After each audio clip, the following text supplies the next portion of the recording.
Welcome everybody to the Campus Waterfowl podcast. My name is Derek Christians, and to start out this podcast series, we are here at South Dakota State University hunting with students here for their August management take here in South Dakota. This is all part of our Collegiate Waterfowl tour, and every time we go to a college, we're going to sit down with the students and do a roundtable type podcast. But also throughout the hunting season, we'll have conversations with students, possibly some professors, alumni, just people that have lived the collegiate waterfowler lifestyle and is willing to share their story. So today I have the pleasure of sitting next to Dawson, Adam, and Jordan here. And then also we got Luna here, back here. She's sleeping a little bit, but if you guys also are interested, you guys can check out our YouTube channel. We have this podcast on our YouTube channel as well, and you guys can see these guys' place here off campus. And you guys know how a college house looks, so this is definitely that. So very minimal. The cleaner side of what it usually looks like. Yeah, but you know what? It gets you by. So, but let's meet everyone here. Dawson, where are you from? Tell us a little bit about yourself. I'm from Wynot, Nebraska, out of stater. Grew up on a small farm, and yeah, came up here. Did what I could with hunting. Kind of got into it right off the get-go, and yeah, stuck to it, and here we are. I'm Adam. I'm from Watertown, Minnesota. It's weird. Too much of a class. First, I think this first podcast for you guys, yeah. right? All right. But you guys been on camera all week. Yeah. So. Well, I'm from Watertown, Minnesota. I came to South Dakota just for the hunting and a little bit of school, not very much. And, well, I don't know. I started waterfowl hunting when I was 12 and tried learning as much as I can every year. And I love to do it. I'm Jordan Kathol. I'm from Yankton, South Dakota.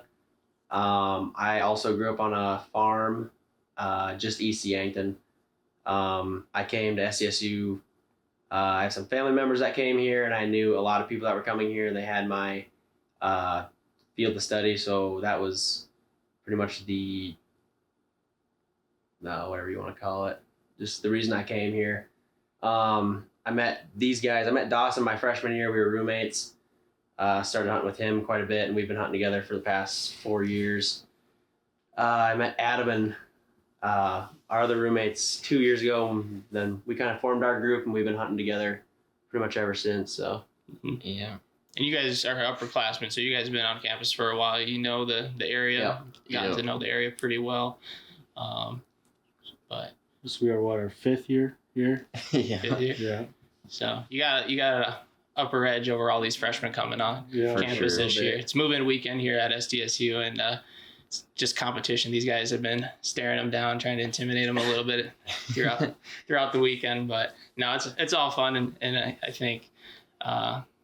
Yeah, it would be friendly competition for you guys. Yeah. So, what advice would you have for incoming freshmen to SDSU and then other colleges?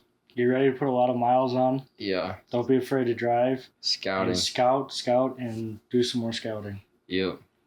I would definitely say find people with similar interests as you, and like how dedicated you want to be. Surround yourself with people that are the same mindset of hunting.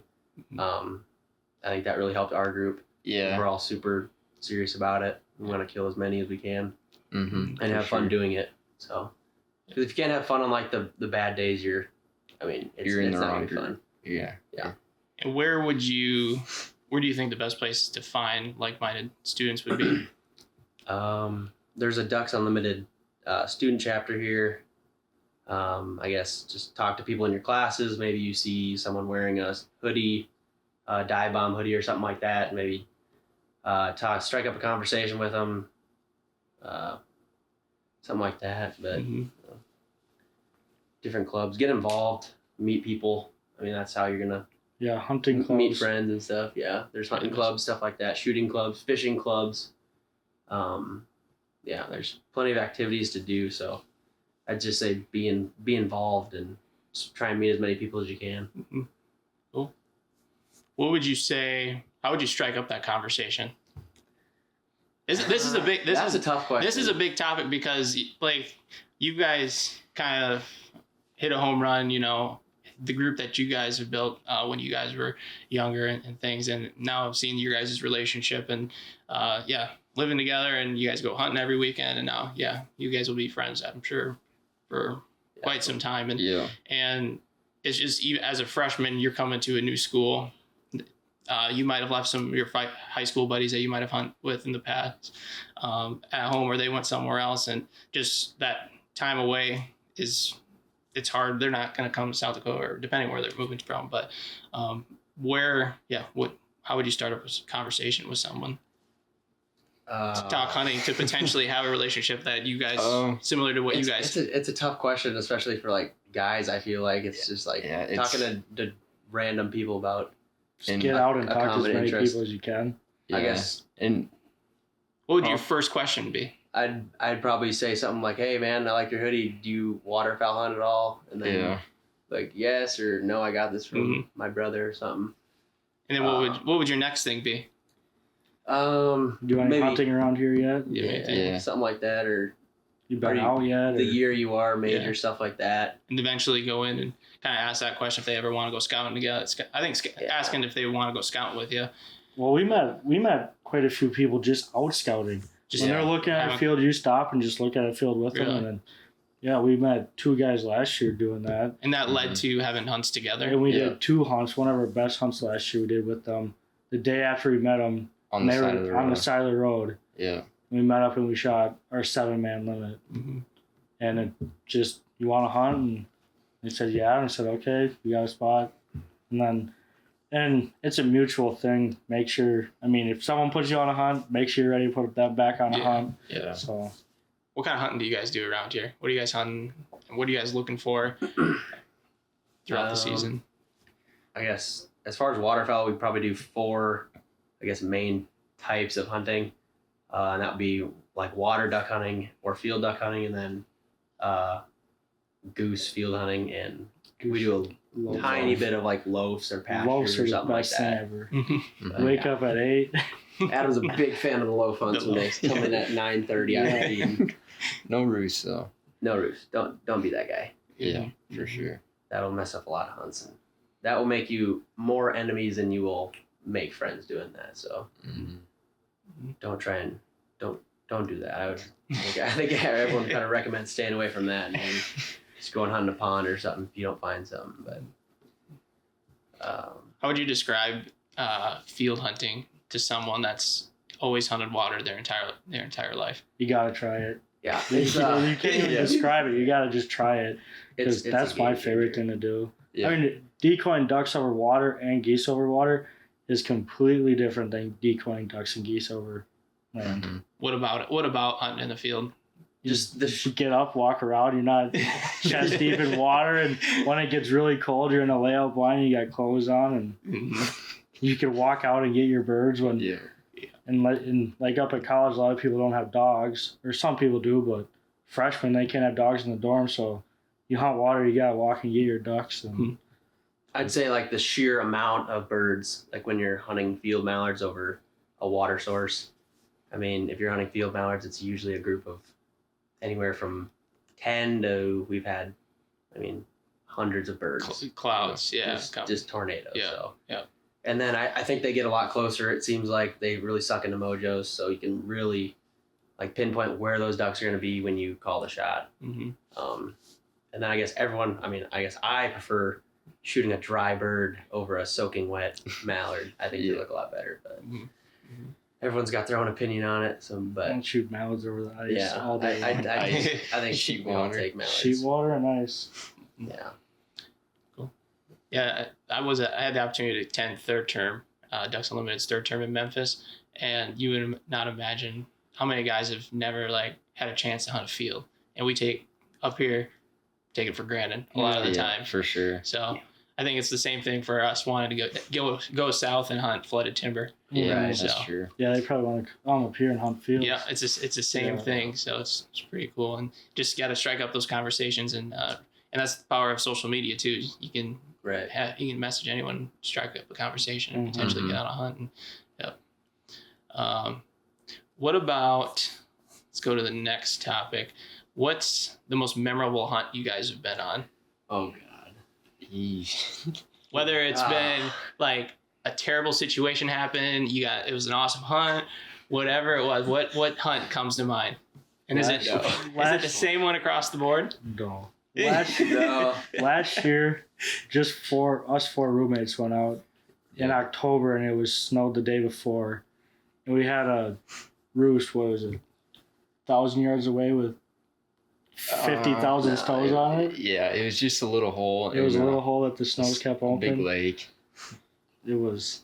Yeah, we shot what'd we shoot, a 4-man? 4-man of mallards. 4-man of mallards, 18 snows, and 9 Canadians. We shoot a couple specs. specs. And some too. specs. Yeah. A bunch of wood ducks. Mm-hmm. A little bit of everything. That was just fun because it was just us roommates, and we knew we were gonna shoot something, but we didn't know how much, and then it just turned into a really really good hunt in the snow. So it was super cold that day, but it was really fun. Lost a phone in the snow. Yep. What else Found it. happened? Some other stuff happened. Adam went 2 for 3 on a goose, so that was kind of a first. That was good shooting by me. Yeah. Yeah. You did some good shooting today, though. Yeah. Sniper. Yeah. I surprise people once in a while. So this podcast is getting published before I publish the first hunt. And so this is a little teaser for you that, this first video of the hunt, or the first hunt that we went on, was definitely a good one. So you guys will want to check out that video on YouTube here coming up in the next few days. So, or it's already published by the time you listen to this. So. What was your favorite hunt? My favorite hunt? These. I would say the 7-man. Or the mallard band. Not really. Or The mallard band. Mallard band was a fun Mallard one. band was pretty sweet. We had probably like a week stretch there. Yeah. Where we hunted 4 to 4 5 or 5 days out of the days. week, and I mean we shot a 7-man earlier that week A 6. of ducks, a 6 that same week, and then how many It did we went have it on went the a hunt? 6, a 9 with a band, With the band. and then we shot geese like the next day and shot a 7-man of honkers. Yeah. Jeez. it was it was an insane much. stretch of time, but and we were all out scouting Yeah. like crazy that week, and it kind of just paid off pretty big for us. Adam, it seems like you enjoy cooking. I do. What is your favorite way to prep geese and ducks? Pulled goose. Barbecue pulled goose would be my favorite. In a crock pot? Or? In a crock pot, Okay. yeah. You put them in a crock pot for 6 hours with chicken broth. Brown them on both sides and put them in the crock pot with chicken broth. Let them sit there for 6 hours on high. And then drain the fluid, pull them, and then add barbecue sauce. That's it. And then put them on a sandwich. You do that for ducks and geese, then? Yeah, Same thing. yeah, Okay. same thing. Geese works better, but ducks, they work too. Teal poppers, that's always a favorite. Yeah. Mhm. And then I make a lot of jerky. Luxury. A lot of Adam makes some killer jerky. We made, He does. oh, we probably made, Is it a thicker piece of jerky? Or is I grind it all up and then Okay. dehydrate it. Easy Easy going and dehydrate. We probably made 50 pounds of jerky last year. Mhm.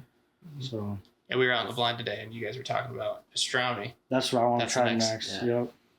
Other than that, what else do we make with that? I think we made fajitas. Matt makes some duck fajitas that are pretty good. Yep. Duck gumbo. Make Yeah, Yeah, that's that always was good too. Same with pheasant. duck tacos. Sometimes duck burgers, goose Yeah. burgers. Yeah, we'll We don't grind even everything mix out. pork with it. We just eat the duck. Yeah. Sounds like your grocery bill is must be pretty cheaper during the hunting season. Yeah. Yeah, besides beer. Beer and shells. Yeah, Beer, pretty much. Yeah, shells, hunting beer, season. shells and gas. Yep. Yeah. Casey's And pizza. Casey's Casey's Pizza Pizza. and white monsters. That's it. Yep. It's kind of ironic. You just came from a game feed, Yep. Yep. and you got a little present too. Oh yeah. Calvin, Go get you that. gotta go get that. Yeah.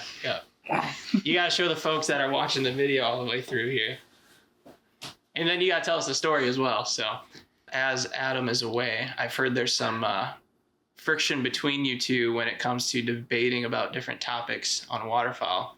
One being a snow goose is the smartest bird. I think so. We don't want to get in there. We really don't. That is a 3-hour conversation. And it didn't end. And it will never end. Yeah. All right, Adam's back here. We'll get back on it. He's going to be in the hot seat between the two when we get back. But What you got How there, do I hold Adam? this? you can hold it right, just like Just like this. Just right at the camera. What's his name? Yeah, did you name him yet? Not yet. We can name them together. But you got to describe for the people that are listening. What do you got there? Oh, I got my deer I shot last year, West River, South Dakota. Okay. And you haven't actually scored it yet, have Nope, you? I haven't scored it. estimates. This is the biggest deer I've ever shot. Okay. So. I'm thinking. Just trying to give some context. I'm not much of a deer scorer. If I had to That's- guess, I would say, No, it's. I'd say somewhere in the 130s is what I would say. Low to mid 130s maybe. I'd say high 120s, 129 or so.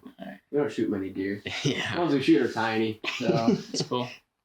probably beats my best buck anyway. So that's your first South Dakota deer, ain't it? First South First Dakota one. deer. Yeah, I went with my buddy out west, and he guided me a little bit. And yeah, we hiked and hiked and hiked, and then 10:30 in the morning, he was laying with 2 does, and he was probably a mile away. You just smoked him from a mile out. Yeah, Mhm. and then we went down the hill, came back up, saw him again, and 500 yards, went back down the hill, and he was moving off the property, and then we got up to the top of the hill, and my friend Grant was running, and I'm in no shape to run uphill, especially in all the gear. So I was almost dead, and then we got to the top, and he was at 75 yards broadside looking away, set up shooting sticks, and I hit him pretty good and dropped him right there. Hmm. So, yeah, Nice. Not bad. we can name him Jimmy. That's original. You guys got plenty of space on the walls here. I'm Yeah. sure you can find a spot for him. Next We'll to go somewhere. Matt's fish. Yeah. Yeah. So, Set him right next to you Yeah. over I'll here. take my deer. Here we go. I think he's up. Tips over mid pod. Is he good like this? yeah. That's All right, perfect. All right, back to the snow goose being the smartest bird out there. Okay, so we're gonna just do a quick debate here. We'll who's the one thinking that the snow goose are the think brightest so. bird? Okay, I- so we'll have Dawson give his spiel, and then we'll have. Well, before we start, we should talk about how it started. Okay, I don't- give I us don't even how the start. Yeah, how did this it all was like start? 3:00 in the morning when it started, so it was already one of those nights. And I think we got to talk about I think what we started talking about was like we what's started the talking hardest about to hunt because or what's something smarter, like a that. deer or a coyote? Yeah. And that was a whole That's a different debate. conversation. We're not going to get into that one. But I think it was just like, what's the hardest? We were talking about how hard snow geese tend to be to hunt consistently, to put up numbers and stuff like that. And then I guess we kind of went into just the, I don't know, inner workings of geese and birds in general. And then, yeah, I guess. It was an adult snow goose, not juvies. Yeah. Okay. An adult snow goose. Adult snow goose. Yeah. We'll have Dawson go first, and then we'll have Jordan, and then maybe we'll put what? Put Adam in the middle. And then Adam in the middle, and he's gonna not decide, but Yeah. see both sides even and buy come up it with anyway. some kind of conclusion. So I think Adam's on my side with this one. don't say at anything. well, at the people time, out on my here- side, come on. remember, because we were saying I'll- the same thing. I'll hear them both out. All right, We should first. Dawson, you have the floor. In my opinion, I think they see the most hunter pressure. I already proved my point. I remember the conversation. All right. Okay. I mean, like I you think- got to think of. Hold on. You can't. Remember the debate was like, we were talking about like why they're so hard to hunt. Yeah. I think that's what kind of started. It was either I kind of thought, well, you just say like why you think they're hard to hunt. Like I was saying like there's so much that I think that they've changed in the past so many years or whatever, and I didn't know this was a conversation when we were not very intelligent. So I still think that they get hunted the longest and with a lot more equipment, Yeah. e-collars. I think we Bigger both motion, definitely more agree. That I think losses. we're both like agreeing like they're the hardest to hunt of the waterfowl consistently. Mhm. Yeah. And then I think we just like disagreed on like little issues on like why maybe they're the hardest to hunt or for how long they've change into this bird that gets to a road and rises up because of ditch bang or stuff like that, or just like I think we both agreed they've changed because of the way they're hunted in most situations, just because they're hunted from the fall all the way through the spring, and it's no rules, no limits, no plugs, and you kill them any way you can. So yeah, I mean, there's pretty much no debating that we think they're the hardest to kill consistently. I think it's just kind of like why if it was like they've always been just a tad smarter, or even a lot smarter than like a Canada goose or a mallard, and that's kind of maybe where we started throwing off. We taught them. Yeah, like we agree on that obviously, point. It's just the way they are now. I don't know. What was you saying? Huh? They weren't the smartest birds?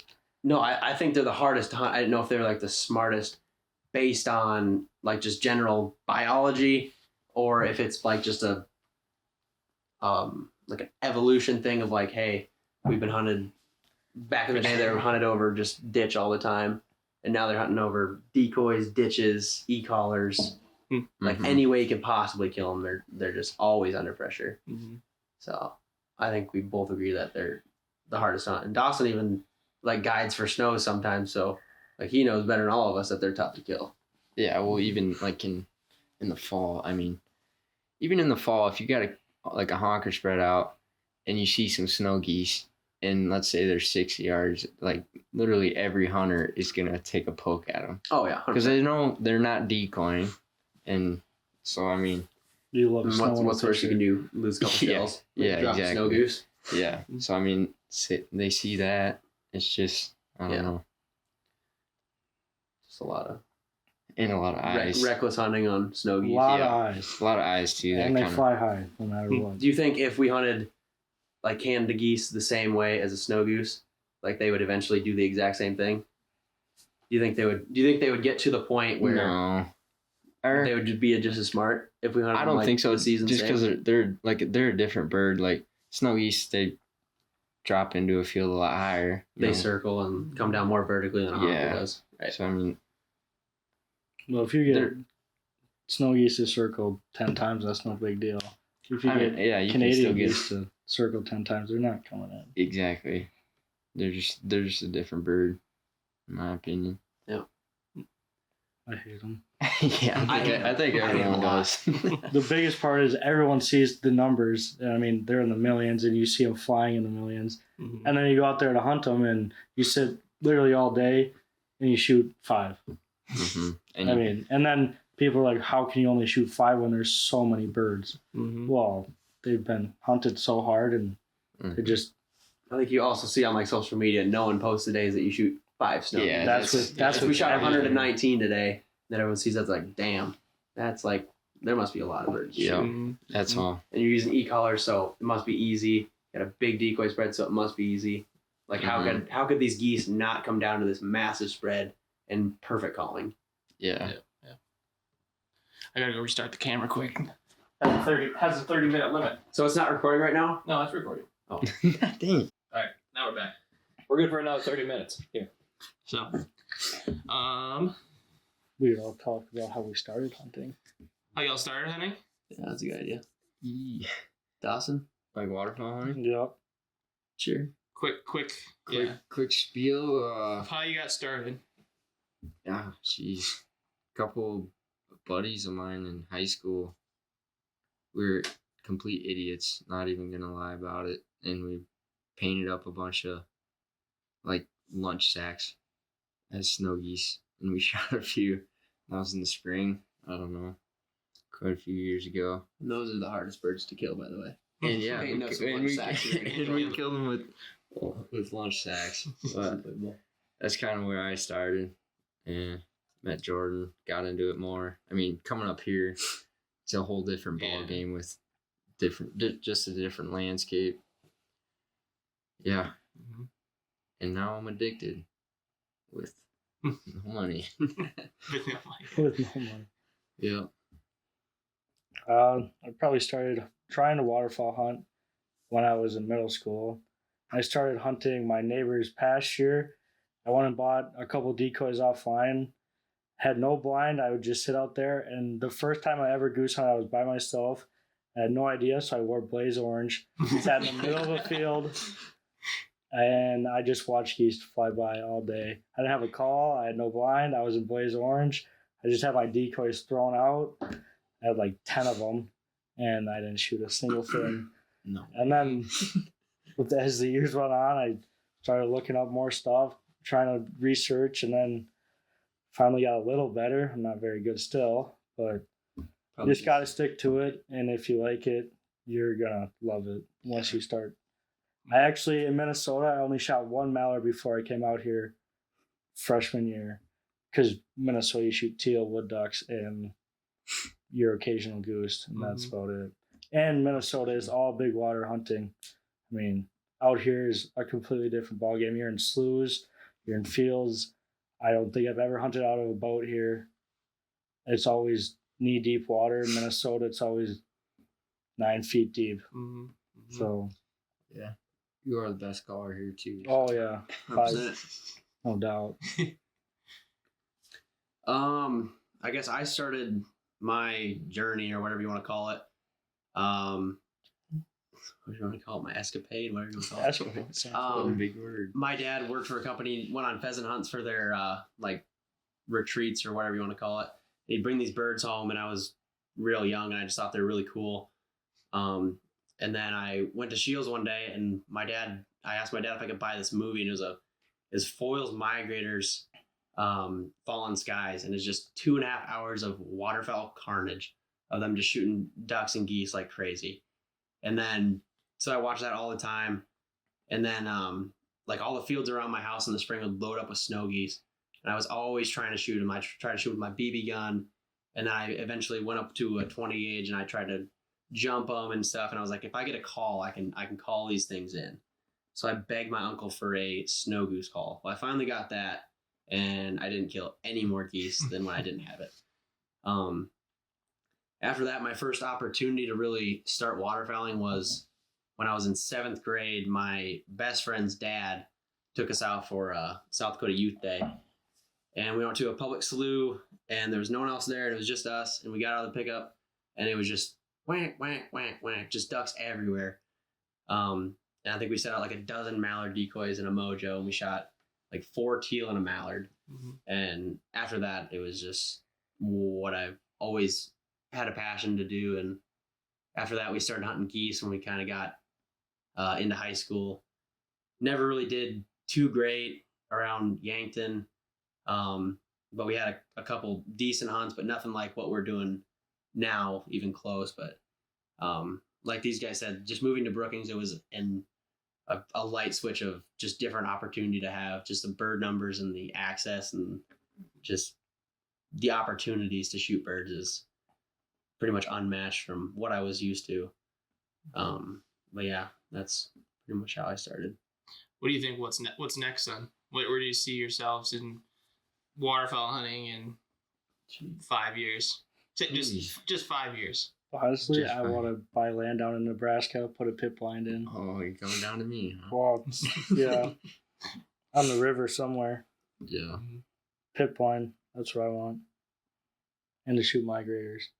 Yeah, it's pretty fun. What about you, Dawson? I'm not really sure. I'll probably hunt Missouri quite a bit this fall. That's always fun. You know, like the different weather pushes. Really concentrate down there. Besides that, I am not sure. As far as me, I guess I hope to continue to do it. I know I'll continue to do it, but obviously it's not going to be as often as we are right now. But I'd like to travel, obviously do bucket list hunts, go to Arkansas, hunt flooded timber, go to Canada for sure. Yeah. Sea ducks. Yeah. Sea ducks. Sink boat hunting is on my bucket list. I'd like to shoot brants. That would be really fun. Other than that, I guess keep hunting the river down in Yankton. Maybe get a blind hunt with Dawson because he's gonna have one this fall. Maybe get a boat so it can give me trouble. Oh, come on, mine works just fine. Yeah. Other than that, I guess keep doing what we can do to have fun. Hopefully, hunt with these guys like at least once a year or whatever, get together. So We're good. We're good. Yeah. Yeah, we don't need that. What kind of tips would you have for someone coming to the Dakotas to hunt? Someone that's not from the area, or someone kind of like yourself, Adam, moving from Minnesota, a little different style hunting from there, going to the Dakotas. Study. Just the scouting. Scout. Study. And be nice to farmers so they let you hunt. Yeah. And always go back and thank them. Write them a card. We wrote thank you cards before. We gave gift cards out before. Mm-hmm. We always ask them if they want any ducks or any game that you take off their land. Just be nice to them, and then you always have a place to hunt. And make sure to pick up your shells. Be respectful. Yeah. Ask I know a lot of people that leave shells. Or my neighbor, he owns some property up north, and he lets some dove hunters out there, and they left shells, and he probably won't ever let anyone dove hunt again. Farmer, they go back. They can see where you set up. They always go back and they check it out. Yep. But yeah, get a plot map or Onyx or something to tell you where all the public hunting is, because we shoot a lot of birds on public land too. What about how to balance being a college duck hunter, and being a duck hunter or a waterfowl hunter? That is not my question. I guess I could take this one. I guess try and do your registration as early as you can, because if it's early, you can kind of pick and choose your classes, pick and choose your times. Your freshman year, I don't know. Do you think you have more flexibility your freshman year, or not really?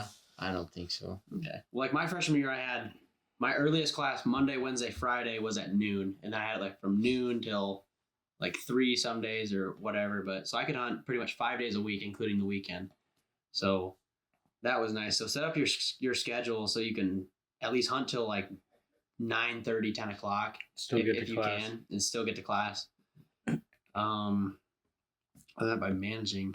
And freshman year is going to be hard, and then it gets better because you start learning where the birds are and what fields they're in and what direction to go scout. That's been freshman we pretty much eliminate a lot of areas. Freshman year as a whole, and sophomore year gets way easier. Junior year, it's just better and better as we learn. Mm-hmm.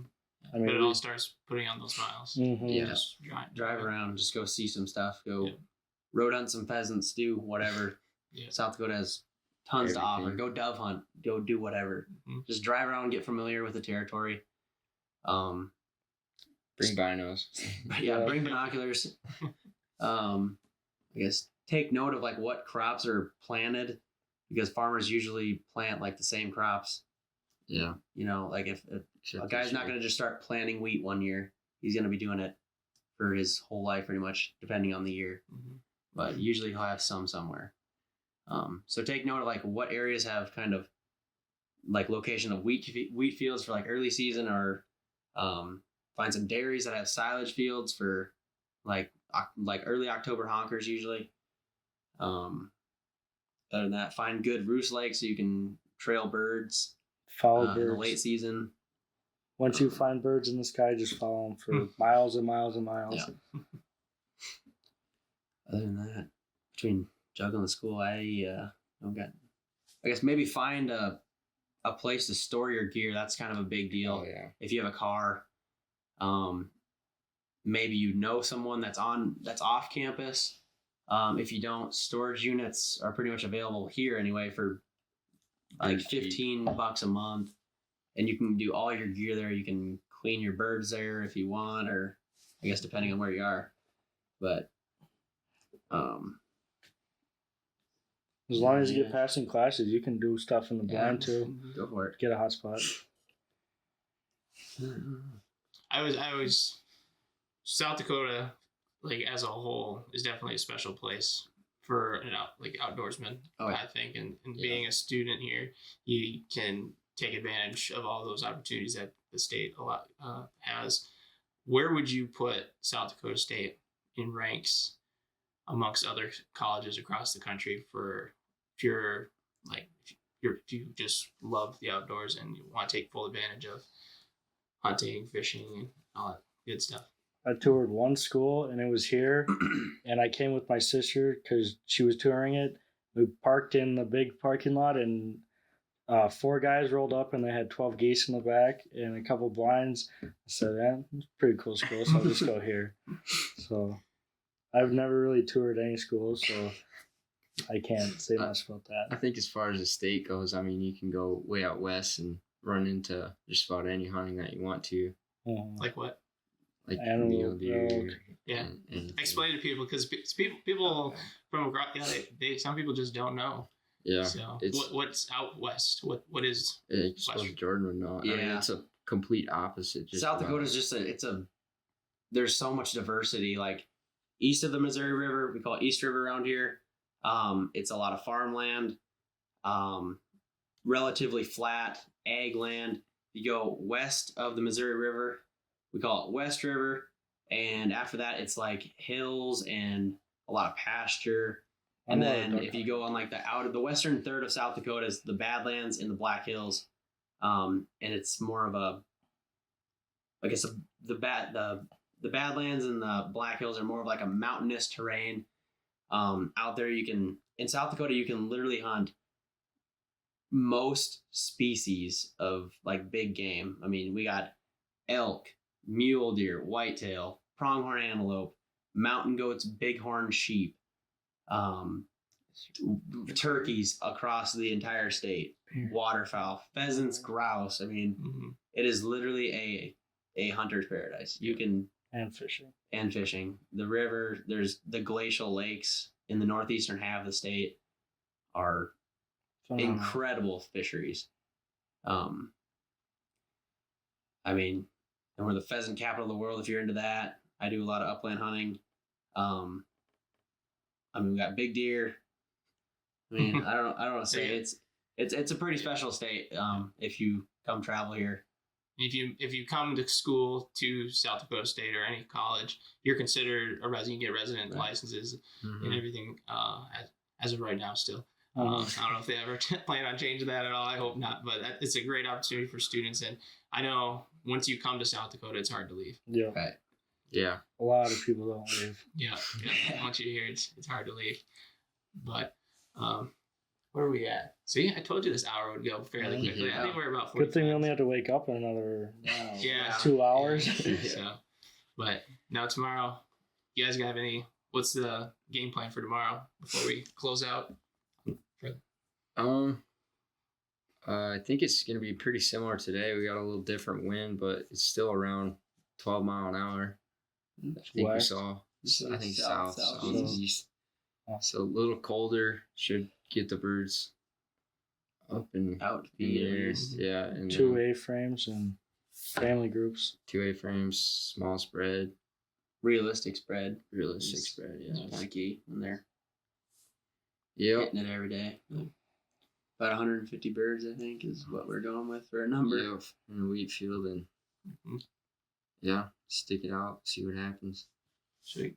Yeah, well, I'm excited. I'm excited for tomorrow morning, but let's get to sleep. Thank you guys for sitting down with me and having a conversation, sharing your stories. Sure. Really appreciate it, and being the guinea pigs of the Collegiate Waterfowl Tours Roundtable podcast. I will say this is not the first one that we've ever done. We've done one, season 1, but that one got out of hand real quick. So we hit the reset button, took a season off, and now we're back. We're gonna do these.